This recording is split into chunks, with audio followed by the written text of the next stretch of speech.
My thesis on the Chargers is like you missed it, right? Because both Herbert and Burrow are going to get contract extensions this offseason. You're a franchise that has now proven that you can't cut it when the guy's making rookie deal money. As long as Staley's the coach, the coordinator's either going to come in and get fired because he sucks or get a head coaching job because he's great. And we're going to get constant turnover with Herbert.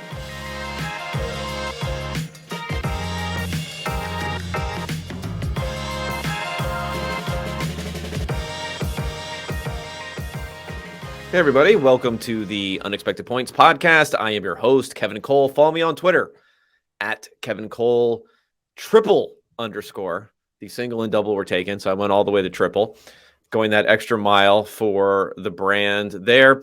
I am talking to Eric Eager today. Anyone who's been a listener to this podcast or generally follows the analytics world for NFL football knows Eric, former head of R&D at PFF, now VP of Research and Development at Sumer Sports, which is one of the new innovative companies going in there selling insight and data, a little bit on the data side, more on the inside side, to not only the consumer, but then, of course, to a lot of different NFL franchises. Eric and I had a really good time this episode. I could talk to Eric for a while. He's a good buddy of mine. So it was fun. We almost talked too much at the beginning, reminiscing about the 1990s playoffs and old Cowboys 49ers matchups that I and he both truly enjoyed back in the day. So we do some of that reminiscing, showing our age there. And then we go on to discuss mostly the teams who are out of the playoffs and how we feel like they are going to approach things in this offseason. A lot of Vikings talk, Seahawks, Chargers, Ravens, everyone else, all the teams that were eliminated there. We're going to go through how we feel like they should approach the offseason, how we're looking at the teams who are remaining in the playoffs going forward, and just try and generally give a lot of different insight on team building and how these different front offices are approaching things. If you are new to this podcast, you've not listened before, go ahead, click subscribe everywhere. I do an interview every week with someone who's probably not quite as intelligent and articulate as Eric is, but maybe close to being on that level. And then I also have my own solo pod every week wrapping things up. You can also get all of my research, including a lot of research I've done recently on what the Bears should do with the number one pick, how NFL franchise owners should attack looking for a head coach, and then all of the different advanced scores and write-ups that I do on a weekly basis. It's at unexpectedpoints.substack.com. That's unexpectedpoints.substack.com. They are free and paid subscriptions available. And after all that, the plugs, everything else, let's go ahead and get to Eric. All right, Eric, thank you for joining me. What's your wait? I got to get your title for Sumer Sports. I'm getting Sumer correct. You'd be proud of me recently because I realized I just have to detach the M from the SU. Like I just really want to put that M together. So I've detached that. Well, what's your title again? VP of everything, Master of the Universe. What is it over there? VP of Research and Development. I've been tasked with, we have obviously a B2B side. We are trying to, build an audience a little bit on the consumer side. So that has been much of my focus, which is to, obviously the podcast with Thomas and the Twitter stuff and trying to be likable on social media for once.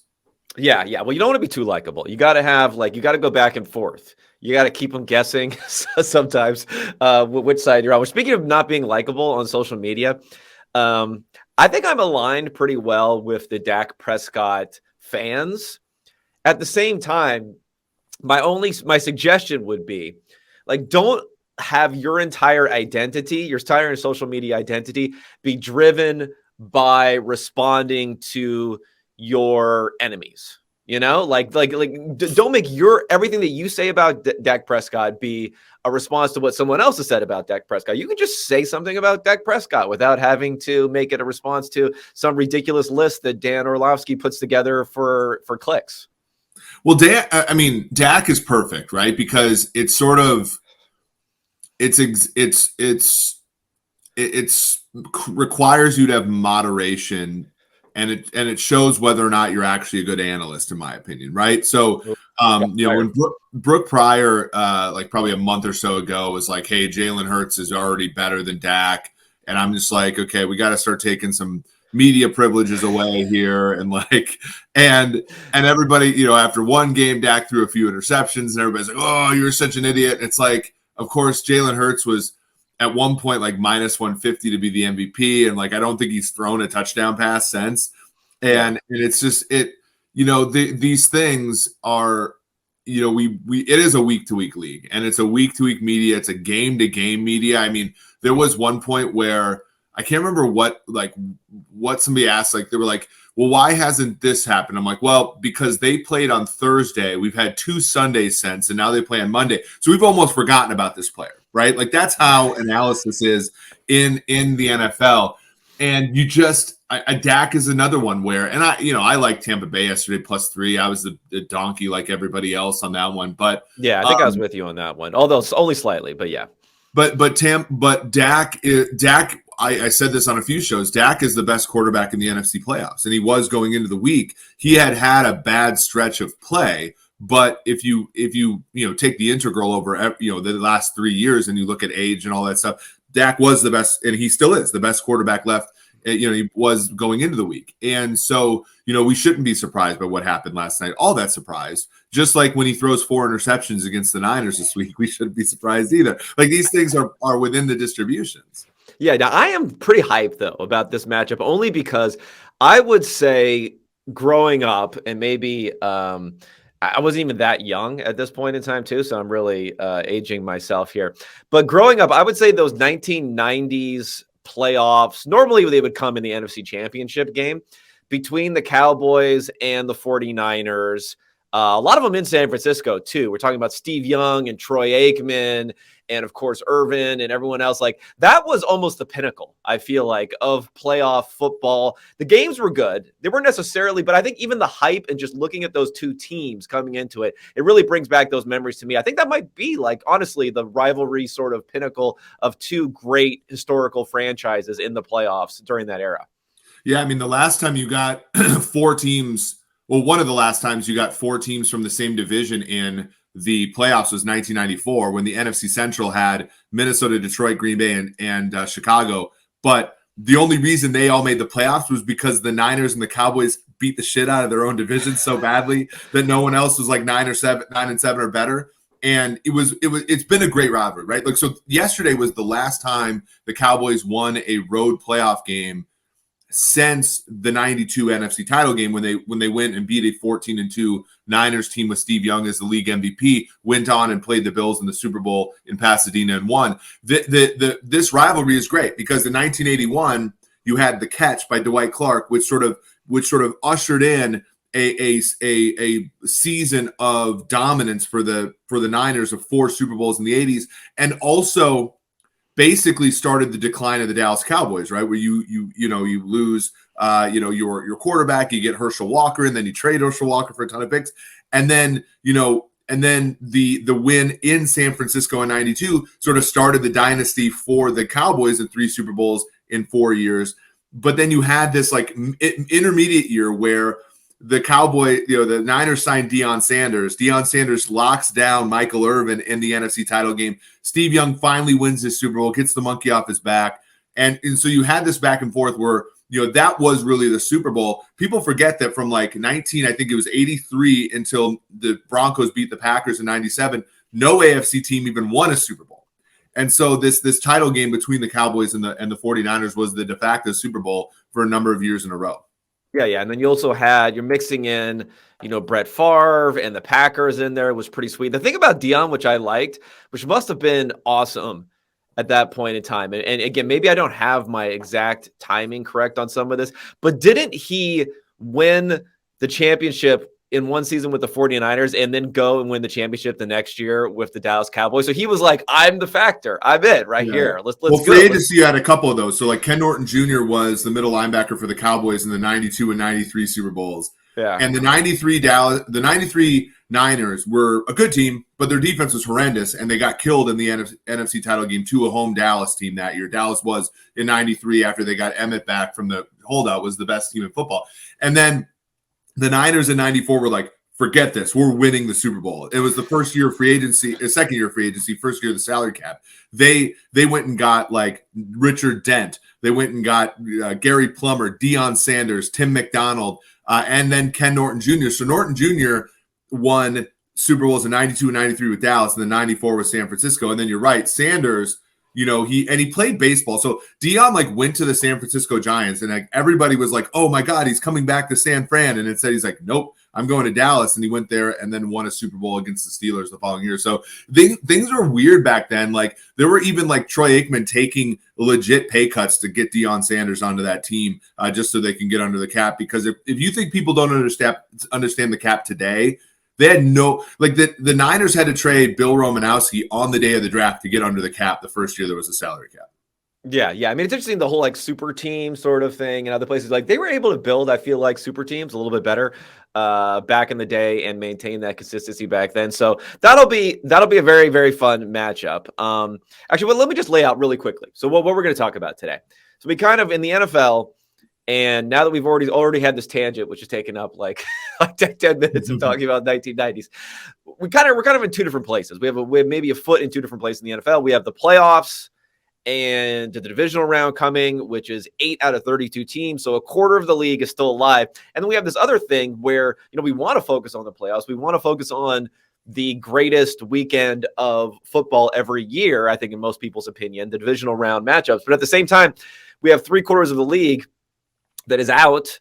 We have coaching turnover. We have GM turnover. We have mock drafts are probably like pulling in more clicks than anything else right now, thinking about all that stuff. So I want to be able to touch on both of those different things.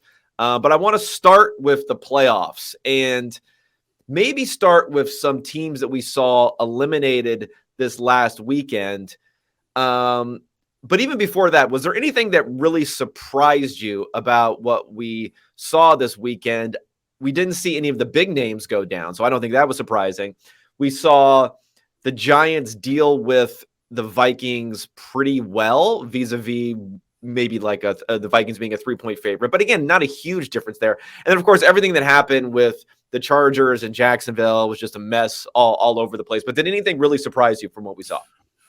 No, I did like the Chargers in that game just because I thought Jacksonville, one of the things that, I do want to study this, and I'm fairly certain that it's just narrative driven, but I have the impression after watching Kansas City last year go from, Super Bowl loss to 3-4 to almost running the table to a gutsy effort against the Bills to running out of gas in the AFC title game. I looked at Cincinnati and I said, look, Cincinnati right now, and I said this like a month ago, I said Cincinnati is the best team in the AFC right now. And I'm like, but fire. That's fire take, right? Yeah, I must have missed that. But I also said Bills Mafia. They are also going to, I'm like, they've peaked too early. It's basically what I said, right? Cincinnati, plays the extra game last year, the Super Bowl, starts 3-4, runs the table, right? The Buffalo game notwithstanding, and you get injuries, right? And in having to expend all that energy, you get injuries. And now, so to get to my point, I think Buffalo and Cincinnati surprised me by how much of a game they got this week, right? And as a person who, is a Chiefs fan, you'll make fun of me. You really think I'm a Vikings fan. Yeah. But I look at those two teams and I'm like, man, they played 4 quarters this week. And then they got to play each other. And if you're looking at the AFC side of the bracket, the Chiefs just totally lucked out with the whole ruling to give them a bye.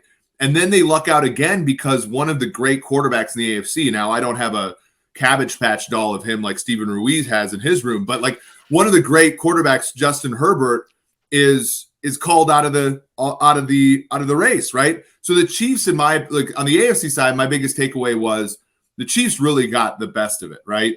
They don't have to play the two great teams that are beneath them in the standings. Both those teams are worn out from playing backup quarterbacks down to the wire. And then you get a Jacksonville team that's probably punching above its weight class at this point. And whether or not you have to play the AFC title game in Atlanta or not, you're the clear favorite. And we saw that in the markets where, you looked at the markets, you're like, the only reason the Chiefs are favored to win the Super Bowl is because they have one fewer game than the Bills. And now after they don't anymore, you still see, because of the way that everything shook out last week, they still are the favorites. If you look at DraftKings, about 22% versus the Bills 20. So that's my AFC thing, is I just think the Chiefs lucked out completely and have a decent road ahead of them. I think in the NFC, things happen kind of the way you would, in hindsight. Like, the Vikings are not that good, right? So the fact that they lost was not surprising, I think, to anybody. The fact, Jack Jones, who's the CEO of Sumer, he's a Giants fan. I go, look, I know you wanted to see Darius Slayton catch that ball and finish that game, but I had to see Kirk Cousins check down 4th and 8. So I'm glad that it happened. He's being defended, though. He's being defended. I saw Kurt Warner and others say, like, he didn't have any choice. But, okay. Yeah. Okay. Maybe there is some world in which TJ Hawkinson can break that tackle and get the first down. It doesn't, I think it's a pretty distant universe. Like, the universe is infinite. So maybe you could get there in some way, but come on, man. I get it. He had pressure. You got to just toss it up. Even if you don't toss it up to Jefferson, just toss it up to Osborne, toss it up to somebody. Right. Well, and it's funny because, like, early in the season, I messaged Kwesi I was just like, I'm noticing on 3rd and longs, Kevin O'Connell is not calling routes short of the sticks. And I'm like, that is honestly the smartest thing I've seen all season. It's just like, he's Ron Burgundy on 3rd down. He's going to call he's going to say what's on the teleprompter. Don't even give him the chance, right? And when they acquired Hawkinson, now anybody who's betting Hawkinson over reception prop, it's basically free money, because Kirk is just absolutely auto checking down to him every play. But look, I don't think Kirk Cousins directly is the fault of any of this, but who Kirk Cousins is contributes to all of this. And if you have a 4th and 8, it's your fault. If you put a swear word on the teleprompter, he is going to read it. If you put a 2-yard pass on 4th and 8, he is going to throw it, and that is your fault. That wasn't even a real route, though. He was chipping, and then it was just going out to do something. Like that. That's the problem with Kirk. Is like, you say you could say it's O'Connell's fault for having that route, but that route was not a real route. It was a chip and then just go out there. So it wasn't even like, you shouldn't even be looking at that route unless everything has just gone bad, unless both of your receivers have somehow tripped and fallen down. Then you have to throw it to him afterwards. So that's the one thing. I'll defend the play call a little bit on that one. I get it. Like, you put it out there, so therefore he took advantage of it. But again, it wasn't even a real route where he went out there on a choice route and tried to do something. He was just chipping and then standing there. Yeah, for sure. And especially given how, I joke, but I said this 2 months ago. I said Hawkinson's perfect for Kirk in the worst way, right? Because a lot of times Kirk, we'll say, well, what maximizes my PFF grade? Oh, it's checking it down to a guy CPOE. on he logged some CPOE on that last play. So and I feel like, I've ragged on Kirk a lot during his Vikings tenure. I mean, you're talking about 5 years and 1 playoff win. So he certainly, that move deserves all of it. But I think if you are going to go forward with Kirk, and this is I think Adolfo Mensa has a bright future as the GM of the Vikings, but when you decide to make Kirk your quarterback, you have to live with who he is. And I don't think the Hawkinson acquisition or that play call at the end of the game really, it sets Kirk Cousins up to fail in situations like that. And he did. And I, kudos to the Giants. I mean, I actually, we have a mutual friend, Matt Collar, I wrote for his website, just my thoughts. And I was like, the Giants wide receivers look like Hakeem Nicks, Victor Cruz, and Mario Manningham on Sunday, not Isaiah Hodgins, Richie James, and Darius Slayton. Daniel Jones was wonderful. There's guys running wide open in that offense, which is, I think, a testament to Dable and Kafka, the former quarterback coach for the Chiefs, where players are run wide open all the time as well. I don't think I think it runs out this week for the Giants. I think the Eagles are the classic, underrated 1 seed where, much like their Super Bowl year, they kind of limp into the playoffs the last few weeks. And people are like, oh, I mean, remember the Eagles in 17. I know Foles is a quarterback, but the Eagles in 17 were underdogs at home to the Falcons and then underdogs at home to the Vikings in the NFC title game. It won't be that they won't be that undervalued, but you could see a situation where they win this week and they're underdogs at home to the Niners. Yes.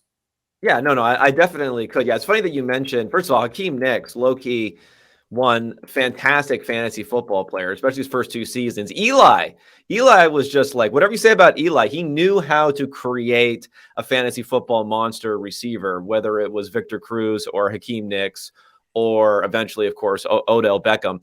But what helped is with those guys looking like studs, you also had Patrick Peterson looking like, I don't know, like the version of Vontae Davis that quits at halftime, like that version with guys running free. I think that helped. Is like the Vikings defense is just really, really bad. That's why I thought this was just the perfect Kirk Cousins game, because he had 0.34 EPA per play, which is higher than Mahomes' seasonal average. His CPOE was whatever. It was like, plus 12% or whatever it is. 0 turnovers, 0 sacks in this game. So yeah, even though he was under pressure 45% of the time. Even though he was under pressure a lot, yet his defense just giving up plays just left and right.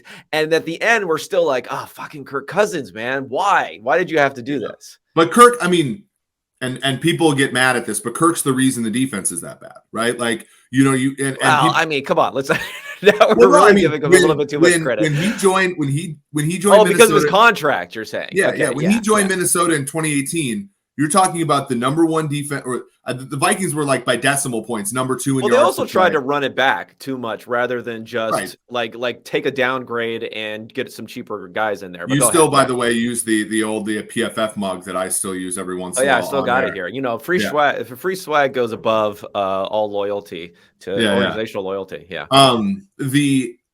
the problem with the Vikings is, like, since I've been a kid, they've always tried to win the Super Bowl that they just missed the year before, and not the one that's coming up. A lot of teams do that, though. In fairness, a lot of teams do that. Yeah, that's not their problem. But like in 2018, like they were coming off a year where they were number 1 in EPA allowed, number 1 in success rate allowed, number 2, I think, by decimal points to Jacksonville in yards per play allowed, and over time, that defense is atrophied, and that's going to happen, right? Everson Griffin's going to get old. Xavier Rhodes, who, by the way, played last night for Dallas, is going to get old. And to their credit, their superstars kept playing like superstars. Like Danielle Hunter is still a great player. Harrison Smith is still a pretty good player. Eric Kendrick's still a pretty good player. But that has actually contributed in a weird way. Them and Cousins have contributed in a weird way to why they got absolutely sautéed Sunday, because defense is not about relying on stars to make plays. Defense is about spreading out the risk across all 11 players, and 13 if you use nickel and dime and stuff. And the problem was guys like Harrison Smith kept the thing going. So then the Vikings, in their mind, had no choice but to give them extensions that were prohibitive to team building, right? Extensions for Danielle Hunter. I mean, and you look at the other side of the ball, like Adam Thielen's current contract is one of the worst contracts for why. I mean, Kenny Galladay's is the worst, but like his is one of the worst that I've ever seen for a guy who was declining, right? And Jason Fitzgerald, who's wonderful, I think, he said like the issue with extensions and renegotiations is not that you're not going to be cap compliant. Everybody's cap compliant. It's that you have to keep players on your team long after they're useful.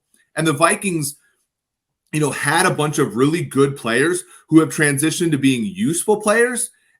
But their contracts are that of great players, and they can't. And now you have Chandon Sullivan, you have Ross Blacklock, you have all these holes that they tried to fill in the depth positions. Now that defense, again, when you don't get the turnover, right, when you don't get the sacks and stuff like that, your defense gets absolutely roasted. And then you look forward to 23, you still have those same great players who are a year older. You still have all the same depth issues. And now because you tried to fill this year's team with Ross Blacklock for a 6th-round pick, and Jalen Reagor for a 5th-round pick, and Hawkinson for I think a 2 and a 4 or 3 and a 5 or whatever it was. You have 4 draft picks next year for a roster that's old and not good. That again, I don't want to blame Kirk Cousins for all of this, but Kirk Cousins, that contract, the biggest outside free agent they've been able to sign since Kirk Cousins was Dalvin Tomlinson. Yeah, I mean. Again, obviously Kirk Cousins contributes to it, but I do think there is a philosophical / maybe being able to live in a world of uncertainty that you have to do as a GM that ends up allowing you to still be successful even with that type of contract. Okay, the deal that sticks out in my mind more than anything else, which signaled like the outside of Kirk Cousins problems that they had in their team building was Anthony Barr. Literally was out the door to the Jets, and they still brought him back for $15 million a year or whatever it ended up being at that point. It's like, you gotta just let some guys go. You gotta just let some guys go sometimes. So that is really interesting, because I think when Kwesi came in, you looked at this roster, you looked at the extension of Kirk Cousins. To me, it was a 1 year and we'll see type of extension. In some ways, it allowed them to potentially get out after this season. That's probably not going to happen after this playoff run, and that's fair. But I do think, realistically, looking at the rest of the roster, looking at a team that's probably, the 20th best team in the NFL this season, despite what the record says, this is probably where, at least around Kirk Cousins, you should be doing some sort of cleaning, washing down the decks, getting some cap space, getting ready for transitioning out of him. Does Kwesi have the fortitude or the green light to do that? Because they should be doing that this offseason. Well, I think that's why, and it's funny because it puts them in a rock and a hard place, right? Like they very clearly, and this is maybe a little bit heavy-handed, because there were reports that they tried to move Cousins to a team like Cleveland, to a team like Indianapolis, and so it depends upon who you ask, but like whether ownership or maybe Kwesi got cold feet or whatever, but they end up signing him. And I think Adolfo-Mensah and company are very sober about what 2023 represents. They knew that 2022 was an easy schedule, became easier with all the backups that they ended up facing. A slate where you had 9 home games, and I don't think they expected 13 wins, but I think it was reasonable to expect 10 to 11 wins. And the problem is when you get to 13 wins, now ownership probably has expectations of you that are unfair for 2023. And so, this is really where, and so it puts Adolfo-Mensah in a really big crunch here, because you don't want to go to ownership and say, hey, this roster I assembled really isn't that good, right? Like, that's not the messaging you want to say, right? Have lower expectations of me because we actually suck. And so you can't have that. So you kind of have to fake it till you make it. We know plenty of people in our walks of life that have, do that. And you're like,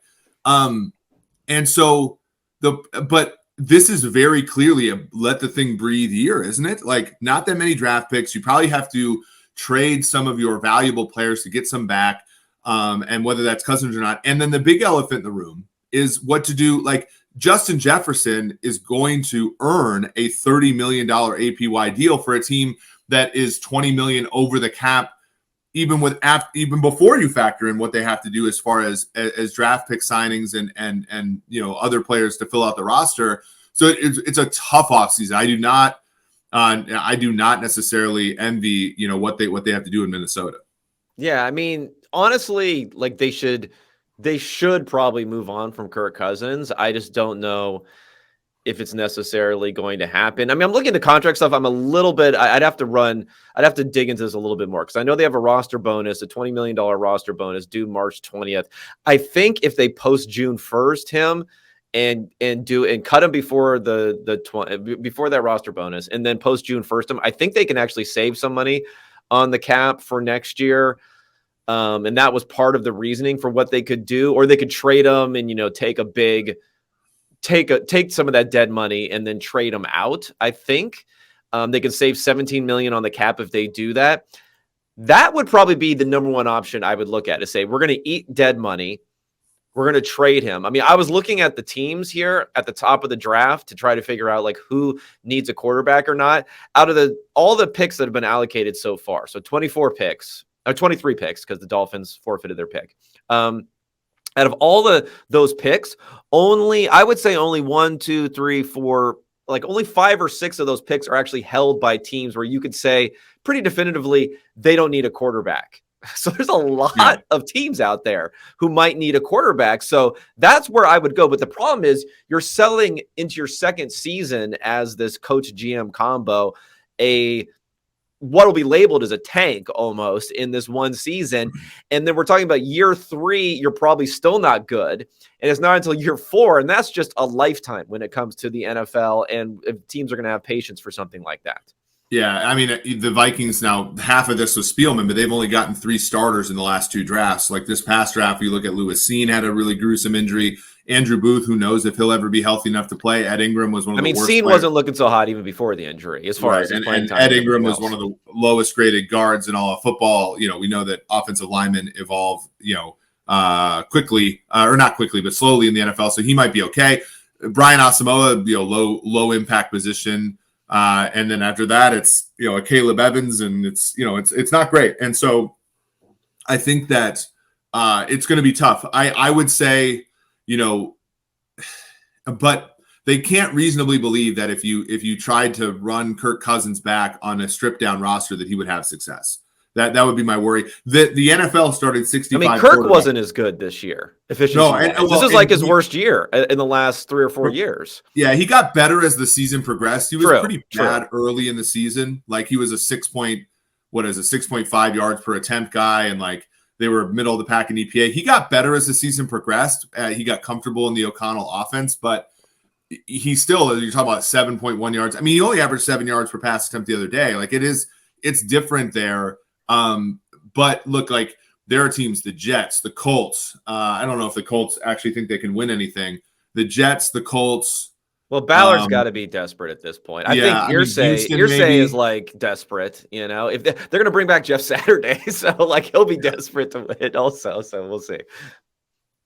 Yeah, for sure. And so I think like it really is about, the fact that this year, on one hand, you had the veteran quarterback acquisitions that went bust, right? The Matt Ryans and the Baker Mayfields and the obviously the Russell Wilson one most explicitly. You had the Raiders buying back into Derek Carr and that thing blowing up, and you also have to compete against Derek Carr this year in the open market. But I do think that this year's quarterback quandary will make Kirk Cousins at least a viable asset this year. And if Kwesi wants to move forward.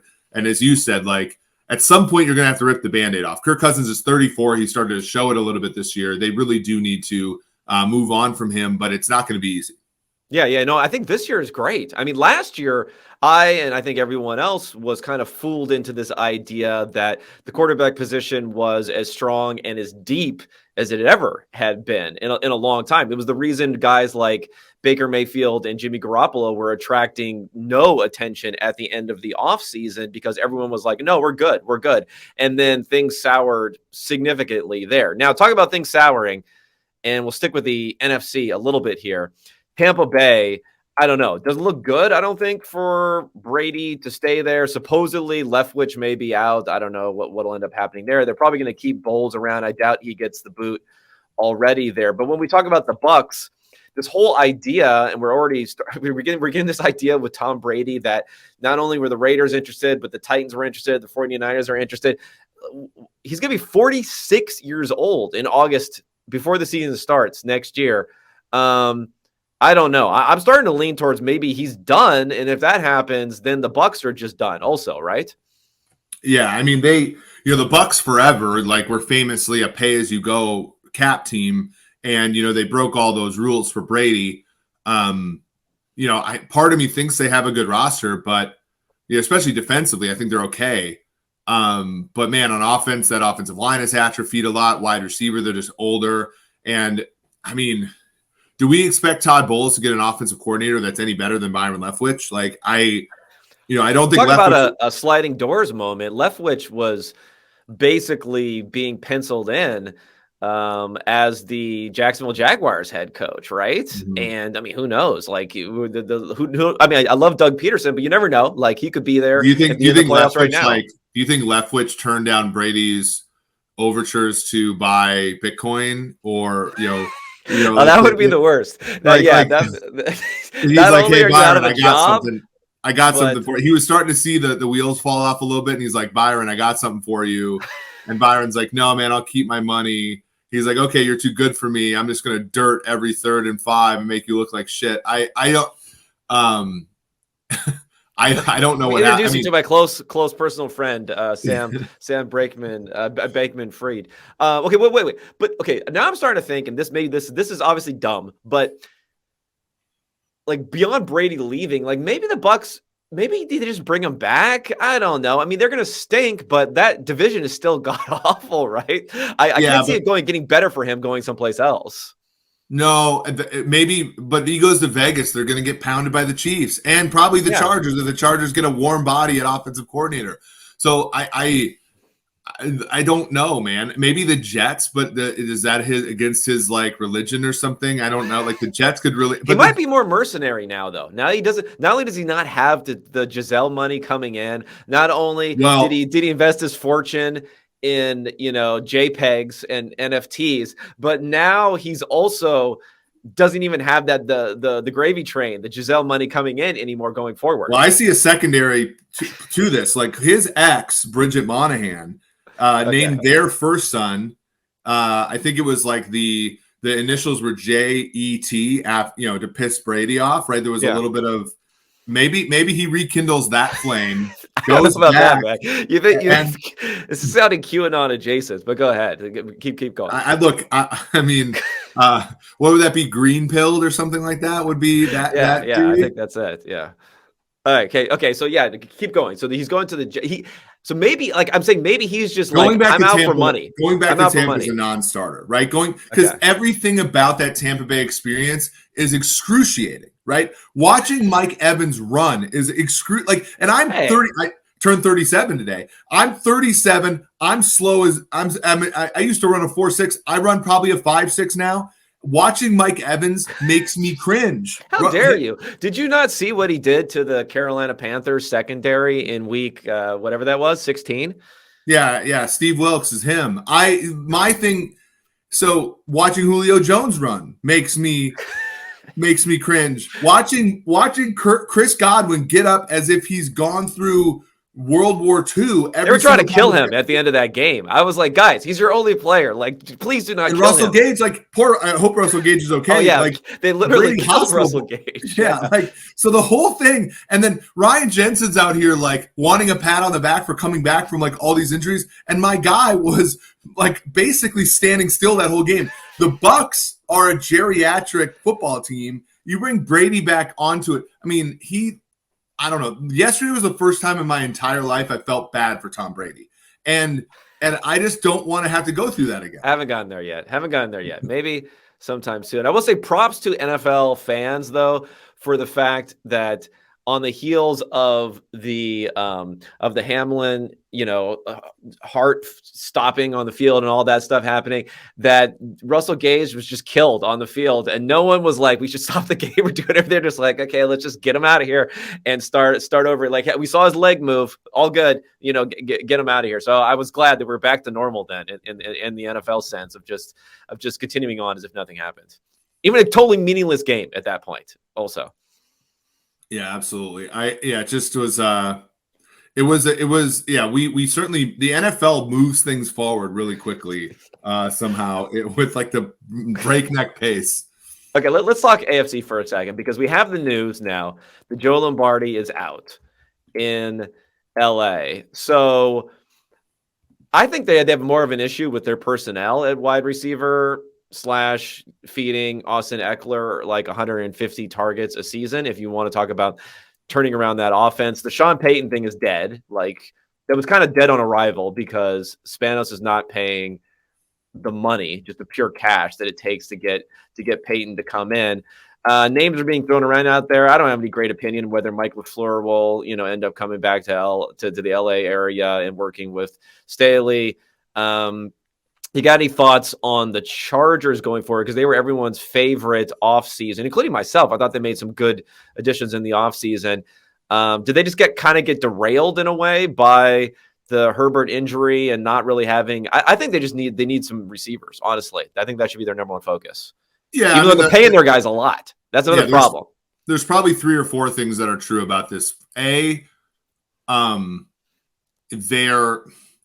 Justin Herbert's a wonderful quarterback, but I think sometimes he's got a little bit of that I just work here to him, right? I think he's like a spectator. Well, I think he likes getting rid of the ball quickly and getting it. And, everyone talks about his ADOT. I don't think he's dying to sit back there and take shots like Andrew Luck did his first few years of his career.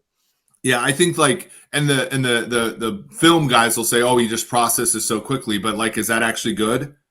Right? Like, Yeah. I don't, I don't know if that's I like this take. Slow processing. well, it's not even So slow processing, but he's like he gets to the check down so fast. It's like, yeah, but like there's the reason that there's a too reward smart. part. He's like the too smart guy. He went Right, back to school for his fourth year. You don't want that. Bad sign. but Red there's a flag. reason why there's a reward after the hyphen and risk reward, right? Where Right. Yeah. he Yeah. just sees risk and he's like, boom, I'm checking down to Eckler. Yeah. You're right about the wide receivers. I mean, they put a lot of money into them, and neither guy is. I mean, Allen's health was always underrated, but then this year it came back to bite them. Like he plays a lot of games usually, but this year he obviously hurt them a lot. He's really the one, and then Williams. Williams has always kind of been banged up. Even when he plays, he's banged up. So I don't like this back thing. I don't like back yeah, thing. and the tight end position. Josh Palmer was not the guy. Like that's not the flavor you want to add in there. Yeah. I don't think if you're trying to stretch the field. Yeah, I mean, look, my thesis on the Chargers is, you ruined you missed it, right? Because both Herbert and Burrow are going to get contract extensions this offseason. You're a franchise that has now proven that you can't cut it when the guy's making rookie deal money. Do we really expect the Los Angeles Chargers to be able to negotiate the roster when their quarterback's making 50 million APY? So maybe this year is the next year and they can get a wonderkin coordinator in, but it's going to be the same thing. As long as Staley's the coach, the coordinator's either going to come in and get fired because he sucks or get a head coaching job because he's great. And we're going to get constant turnover with Herbert. So, I think Herbert's a great player. I don't think he's the second best player in the league. I don't think he's the second best quarterback in the league. But I also think that there are elements to his makeup that always make them fall a little bit short. Like I think as a quarterback, your management, you're one of four, owner, GM, head coach, and quarterback have to be management. And I feel like Herbert just works there sometimes. And that hurts them a little bit when, it's sort of like it's the Cousins type of thing, although Herbert's much more talented than he is. I think it's still that like, oh, I checked the ball, or I checked the ball down because that was what it's called. It's like, well, maybe you need to be a part of what's called sometimes. Yeah. Although some people who hate Kirk Cousins love Justin Herbert, so it's a little bit of a contrast there. Okay, well, I'll say one thing about this like window. I've seen this window argument out there a little bit, and I think obviously it's in contrast to Joe Burrow, right? Because they were drafted the same draft, and Burrow's already gone to the Super Bowl once, and now is continuing on. And Herbert, it's like he's done with year 3, so he can get an extension this offseason, as if they've missed their window. I mean, one thing I'll say is I do think Justin Herbert is one of those guys where window schmindo, like he's going to be around for a while. There was definitely a chance that was frittered away a bit this season and last season, but let's not care about it too much. And I think also because when they sign a deal, almost always these quarterback contract extensions, it's not only 1 year, it's normally 2 years that you're still paying well underneath kind of the market rate for a quarterback. And if he's that type of good quarterback, we still have 2 more years of him before it jumps up to like above market sort of rate or market rate at that point. So they do have that window. But whether it's the Bengals or the Chargers, I think these guys are just always going to be playing from behind when it comes to the Bills and the Chiefs, because number one, they're probably not quite on the same level as Allen and Mahomes. But even more importantly, the Allen and Mahomes contracts were perfectly timed and 10 and 6 years respectively. So like even Josh Allen, look at Josh Allen's deal. He made $10 million on the first year of his contract, $10 million cap hit, right? $16 million this year. Again, pretty sweet through 2 years. Next year, it does jump up to $39 million, but that's like a huge jump in the contract. And it's not even getting to the level of these guys who are signing like $50 million huge jump cap hit type of numbers. So they're going to be playing from behind when it comes to those two guys for a while. And so that's going to hurt relative. Yeah, for sure. And the Mahomes deal, in my opinion, is one of the masterpieces that's ever happened. I don't know how they got Pat to agree to that. But it Jerry seems Maguire, like Jerry Maguire F that one up. Yeah, for sure. I mean, actually I know how they did it. I mean, they, apparently the the note to Pat was, you're going to be a Chief for life, so let's figure out the details later. And, so I think he, is very much in tune with wanting to win championships. And so there's a little bit of that there. And they do have some protections, like as somebody who's worked through contract data at Sumer and PFF, like, it's one of those cases where you have to like, okay, the 2024 deal 2024 money becomes guaranteed in 22, and they have these it's like a rolling guarantee structure. No, they definitely have the guarantees. It's just more like Lee Steinberg. That's what was my Jerry Maguire joke. Yeah. He thought it was like 1997 or something, and we're signing guys to like 15-year contracts, and Bobby Bonilla cashing in or something. Yeah, and look, I mean, what the Chiefs have done this offseason is really a masterclass for what you do when you have a guy who overcomes a lot, right? I think, our old colleague, Sam, he was very much against the Hill trade. And I tried, it's sort of, and he probably could have been right. There are universes where they don't fold it in, but you think about the Chiefs get Valdez-Scantling, who has not necessarily lived up to expectations, in my opinion. You have Smith-Schuster, who's been okay, not great. Sky Moore did almost nothing this year. And yet Mahomes, finds a way to throw 12 running back touchdown passes. They bring Kelsey back from, an 1,100-yard year to a 1,400-yard year. They just make it up. And that was against a schedule that, preseason we said was the toughest schedule in the NFL per, PFF ELO, which is what we were using at the time. So, that has to be demoralizing for these teams. I mean, what you have to do, I think, if you are the Cincinnati Bengals or the Los Angeles Chargers is, I think you have to, you have to invest in the analytical space. Like you have to, trade, make trades. T. Higgins has to be a player that's traded for the Bengals like that. I know Higgins is amazing, but like you have to. I don't think Chargers and Bengals, you would have a better window into this than I do. I don't think they're at the top of that space right now. No, I mean, Chargers have some, everybody has some people. Sam for the Bengals is helps Zach Taylor in game, and they have, I think it's Aditi is his name for the Chargers. Yeah. And they do formerly of the Browns, but again, they brought him in and he was like the most junior person on the Browns. And then they brought him in to be like the most senior person at the Chargers. So that, and I mean, that's what we're trying to do at Sumer Sports is obviously give a unifying framework to teams that don't necessarily want to invest in their own groups. Nice plug there. Very smooth. Yeah. I mean, but the issue is like, it's not enough to have a 9 out of 10 quarterback. It's enough to have a 10 out of 10. And that's what the Chiefs and possibly the Bills have. If you have a 9 out of 10, like the Bengals and like maybe the Chargers, you have to, because I think Rodgers, you see in Green Bay, like, they had a lot of problems once Rodgers started making that money. And those problems, they ebb and flow because of, luck associated with how you draft. You just have to give yourself better luck year to year. And that's kind of the way out of it. Yeah. Okay. Now, I mean, we have 28 different fan bases cursing us for being like, oh, poor Chargers and Bengals with their relative disadvantages against the Chiefs and Bills. How about Miami? A little bit different of circumstance here. Miami's going to fall into that bucket despite the fact they don't have a first-round pick. They're going to fall into I don't see there's any chance they're going after another quarterback this offseason, although I kind of advocated for them to look at one when they had the what became the Trey Lance pick that offseason. Tua's going to get his 5th-year option, I assume. Any thoughts about them as an organization? I thought Mike McDaniel was a pretty pleasantly good surprise.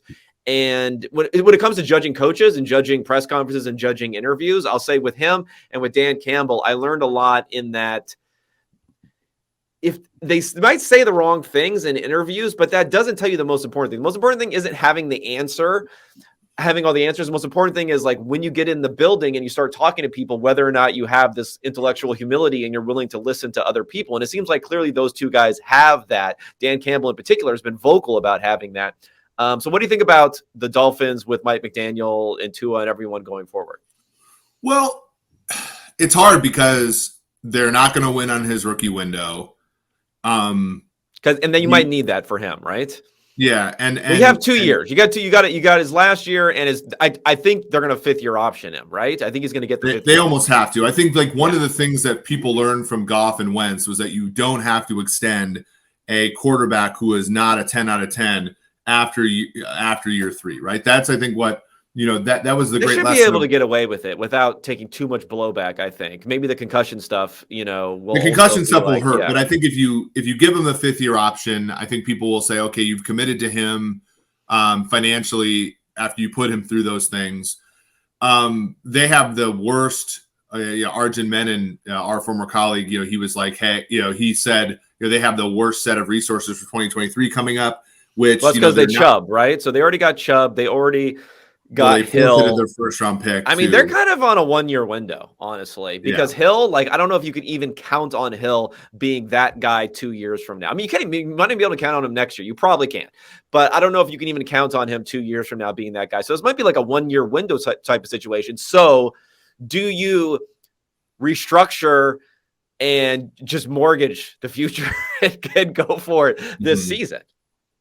That's an option. No, and I think you have to. I think you have to hope that. I think you have to basically, you look at the Bills and say, look, Von Miller might not be back next year. They went all in this year. Things are going to be a little weaker for them. Actually, Josh Allen's cap hit goes up to $40 million. Stephon Diggs, they gave Stephon Diggs. I mean, I love Stephon Diggs, but they didn't have to give him that much money. So they're going to be a little tight around the edges too. Yeah, and we've gotten used to this idea that Allen's a 10 out of 10, but he hasn't played that way for a while. So maybe you have a little bit of a decline in his play. New England's a mess. I hate to say that, and they're always going to be, I think, in the 6 to 9 win range. But they're a mess. I think the Jets, I'm going under on season win total next year. I can't wait. So to me, I think that's going to be, they're going to have a chance next year. So I do think they should go for it. And with the explicit understanding that there's going to be a breathing out period after, and you're probably going to have to move on from Tua, and hopefully Tua plays well enough where you could trade him. That to me would be the best way out of this. No team has really ever done that before, though, Kevin. Right? Lamar Jackson was the true one where, you could have gotten a haul for him, even though, and they did, where it's kind of right on the border there. Dak was another one. No team has really ever bailed out on a draft pick that has worked out before the end of that contract. And I feel like maybe Tua's the one where if he comes in and, lights up the joint on EPA again, you could trade him to a team, maybe desperate, maybe San Francisco once they let Lance go or something like that. But that to me has to be the thought process. Okay, well, actually, that reminds me. I think we actually forgot to talk about the Seahawks as far as teams that got eliminated, but maybe we can hit them up at the end. But let's hit the rest of these 2 last teams we haven't discussed before I let you get out of here. So first is, you mentioned the Ravens. So we might get this from the Ravens, not because this is some master genius move on the part of Eric DeCosta and whatnot, but I don't know. I'm almost in coin flip territory now as to whether or not Lamar Jackson will be the 2023 starting quarterback for the Baltimore Ravens. I don't think it helps his value, the fact that he's missed 5 games in 2 consecutive seasons now, the fact that whatever played out relationship-wise with them. But again, as we said before, this is a great offseason for trading or getting some value for your quarterback, which kind of goes to maybe even the Justin Fields thing, which we won't get into. You might have the highest valuation point that you're going to see necessarily going forward. And you do have a handful of teams who say, we sign him to the big deal, we keep his cap hit low for the next 2 seasons, and we're okay. And Eric DeCosta might end up getting a first-round pick somewhere and then reinvesting that back in a quarterback who's a little bit more of a workshop sort of deal that they're going to have to move going forward. But what do you think about the Ravens? Because around the quarterback, they would be a team that says, all we need is the quarterback and Rashad Bateman to get healthy and we're ready to go. But their quarterback might be ready to go out the door, and so the tag and trade might be necessary. Yeah, over the past little bit, I've soured a little bit. Not, I still like the Ravens. I still think they do some things. As analysts, you and I, you watch them, and you're like, okay, what's their thought process? I always want to know what the Ravens are doing because I know that there's a thought process behind it. I think that they, them, Cleveland, even Philly to an extent, all of them have shown that there really isn't a perfect front office yet, right?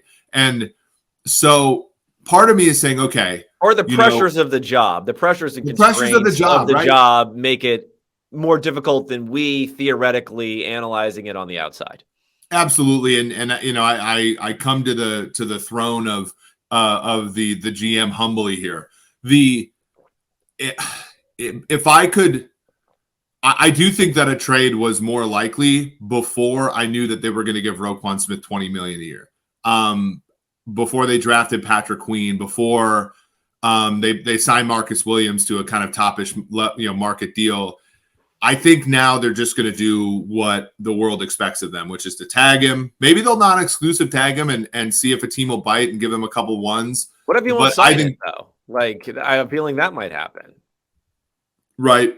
But, I think that they're in a position now where they've won a lot of games. They haven't really won in the playoffs. And they're thinking to themselves, like, we've been analytically forward for a decade now. Where has that gotten us? I think that might be part of, and so, again, like the Roquan Smith deal made a lot of sense if you don't extend him, right? You give up 2 and a 5, you get a 3 back in comp picks, you get a surplus for a half a season, and boom, done. They did that with Yannick Ngakoue. They did not do that with Roquan Smith. So I have a hard time predicting what they'll do here.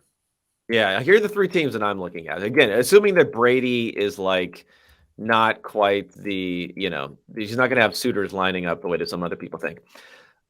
The Raiders, the Falcons, and the Panthers at 7, 8, and 9 in the NFL draft.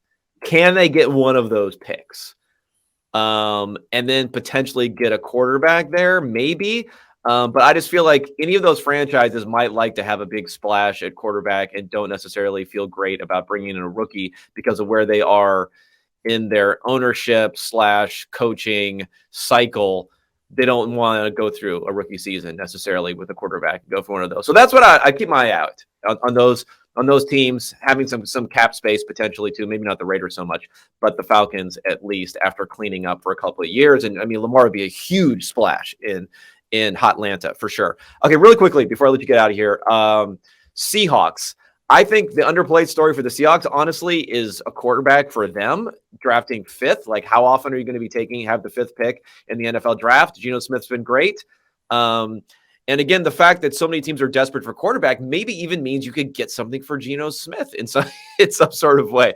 I don't know about a tag and trade. It's a little bit because you're paying him 30-something million, something like that. But I would not just write in Geno Smith, even though I think Pete Carroll might be doing that.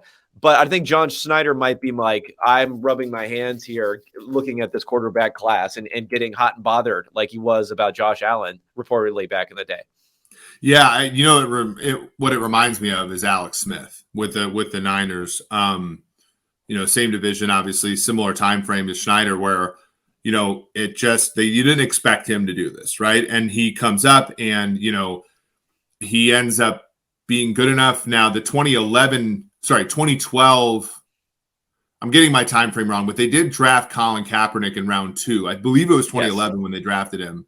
Yeah. So I'm getting the time period maybe a little off, but it was Kaepernick's second year where he came in at the end and then had the playoff run and everything. So I think you really do want to have a second option behind Geno the same way. Now, Alex didn't play his way out of the job in San Francisco. He got injured, but everybody saw the upside in Kaepernick. Yeah. And they quickly moved on. But to your point, like, how much do you see the quarterback composition in the league changing in a year? Because I think that was, what the Chiefs did was they found it, the quarterback class was barren in 2013, so they were able to trade him to the Chiefs for 2 second-round picks, and that ended up being, and ironically, the Geno Smith draft, that ended up being the way in which they could have gotten out from under them. This year where there's possibly 4 first-round picks, maybe the Seahawks think to themselves, Geno might be the guy to trade next year after another year in the system where he's comfortable, and do they really see a drop-off? Now, Geno wasn't great in the second half of the year. So maybe there's maybe there's just a little bit of, okay, we sell while there's some value to be had. But yeah, I do think the Seahawks address quarterback in the draft, maybe not with the top pick, but maybe with the subsequent pick.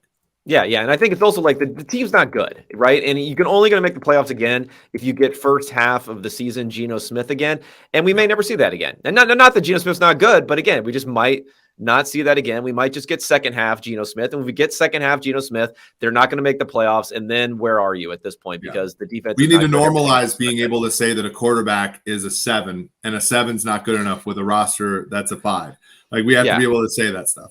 Yeah, and again, it's just like all these teams, and this is like part of the Justin Fields argument. You have the number 5 overall pick in a draft, like you mentioned, which has at least a few quarterbacks who people are going to say are worthy of the number 1 pick.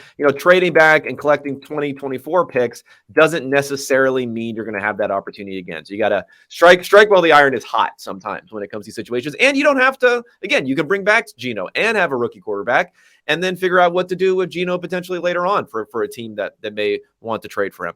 All right, Eric, I'm going to let you get out of here. Anything that you want to plug here other than all these NFL franchises who desperately need your help this offseason? You want to plug some of that, I'm sure. Anything else? Yeah, for sure. I mean, just contact podcast. Got Tom. You and Tom. You and Tom. Eric, you ever call him Tom? You ever just throw Tom out there? No, I do TD or Thomas, but he is not because you don't. So his dad, Tom Dimitroff, was a coach for the Browns. Okay. What about Tommy then? In the CFL, no, I don't have that kind of like. I mean, we're friends. Yeah, that's we too haven't reached that. Tom, we haven't reached that level. TD, I like TD. I like TD. Yeah, so the Sumer Sports Show with Eric Eager and Thomas Dimitroff. You can follow our account at Sumer Sports on Twitter. We're starting to rev that up a little bit. I think by the end of February we'll start having written content there as well. And we're continuing to grow on both the B2B and the B2C side. So just hit me up if you are at all interested in Sumer Sports. Yeah. Go follow Eric. I'm sure you're already following him on Twitter at @EricEager_. Eric Eager, one of the smartest, most insightful, and genuinely good dudes out there. So thanks for joining me here and giving me all your wisdom for an hour. Kevin, it was fun chopping up, man. Have a good one. All right. Take it easy.